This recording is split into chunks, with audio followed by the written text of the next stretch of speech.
అందరికీ వందనములు. ఈరోజు మరో దేవుని వాక్యంతో మీ ముందుకు వస్తున్న మీ సత్యోతమను. కీర్తనల గ్రంథము 84వ అధ్యాయము 4 నుండి 12వ వచనం వరకు. నీ మందిరమునందు నివసించేవారు ధన్యులు, వారు నిత్యము నిన్ను స్తుతించుదురు. నీ వలన బలమునందు మనుషులు ధన్యులు, యాత్ర చేయు మార్గములు వారికి అతి ప్రియములు. వారు బాకాలోయలో పడి వెళ్ళుచు దానిని జలమేముగా చేయుదురు. తొలకరి వాన దానిని దీవెనలతో కప్పును. వారు నానాటికి బలాభివృద్ధి నందుచు ప్రయాణం చేయుదురు. వారిలో ప్రతివాడును సియోనులో దేవుని సన్నిధిని కనపడును. యెహోవా సైన్యములకు అధిపతియగు దేవా, నా ప్రార్థన ఆలకింపుము. యాకోబు దేవా, చెవియొగ్గుము. దేవా, మా కీడుమ దృష్టించుము. నీవు అభిషేకించిన వారి ముఖమును లక్షింపుము. నీ ఆవరణంలో ఒక దినము గడుపుట 1000 దినముల కంటే శ్రేష్టము.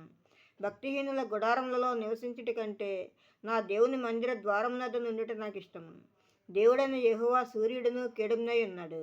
యెహోవా కృపయు ఘనతయు అనుగ్రహించును. యథార్థముగా ప్రవర్తించే వారికి ఆయన ఏ మేలును చేయక మానడు.